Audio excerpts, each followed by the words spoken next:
I'm Brittany Lewis with Forbes Breaking News. On Wednesday, the Senate Judiciary Committee held a confirmation hearing for several nominees.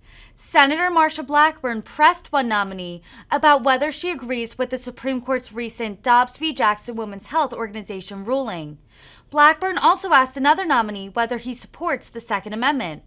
The nominees agreed that they would abide by precedent if confirmed. Blackburn, please proceed. Thank you, Mr. Chairman, and thank you to each of you. Congratulations on your appointments. Judge Douglas, let me come to you. I see that you have been a magistrate judge in Louisiana since 2019. Correct. And appreciate your service to that. And today you are trying to move up, and you would be just one step from the Supreme Court there at an appellate court.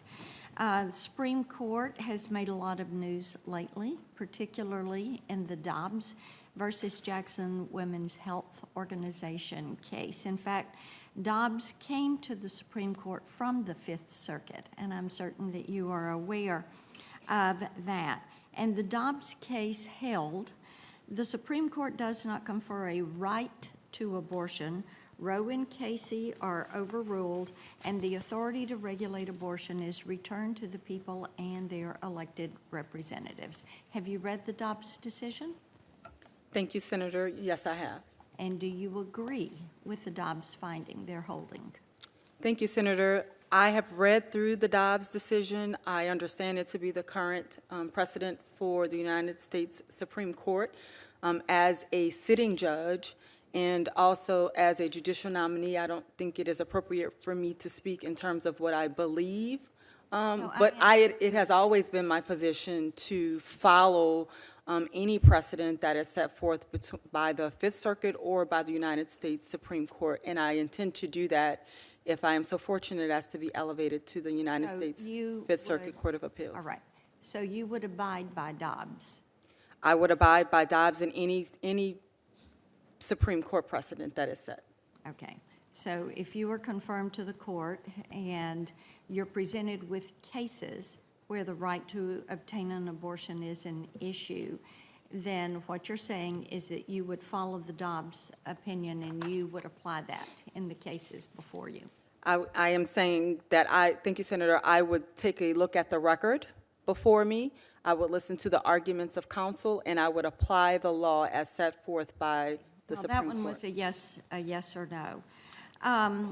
I know that you have, in your speeches and writings, have mentioned a good bit about your family's public service and the fact that you have law enforcement in your family, and you've celebrated that. And separately, I understand that you have worked with and professionally interacted with attorneys, including one who is now a high-ranking DOJ official, that have voiced support for police reform measures like greater reliance on community policing, enhanced use of federal consent decrees over police departments, elimination of cash bail. So, do you share in the promotion of these progressive police reform policies, or do you support the men and women in uniform? Thank you, Senator, for that question. I am not aware of the comments or the policies that you just spoke of. I will say that I am very proud of my family's service. Well, let's do this. I'm going to submit some of that to you in the QFRs, and then you can respond to me in the QFRs if you're supportive of your family, the law enforcement officers in uniform, or if you support some of the progressive reforms. I'd like to know that.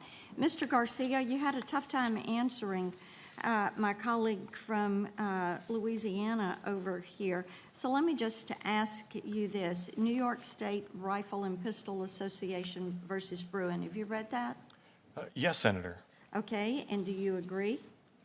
Senator, I would fully follow the Supreme Court's holding in Bruin. So you support the Second Amendment and the individual right to bear arms? Yeah, Senator, that has been reaffirmed in Heller, McDonald, and now Bruin. And Okay, all right. And looking at there's been a lot of discussion about age with nominees that come before us.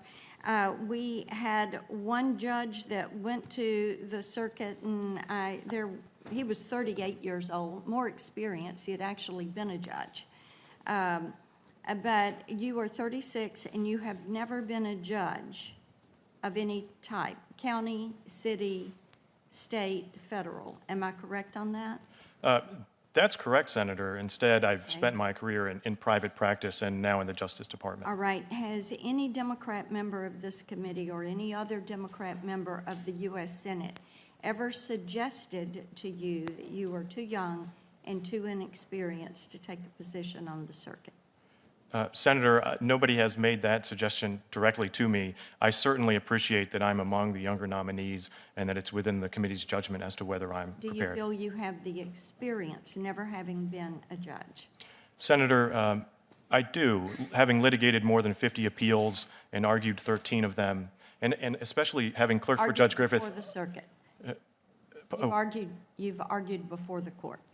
I've argued in the Supreme Court and many appellate courts around the country. Yes, All Senator. right, thank you.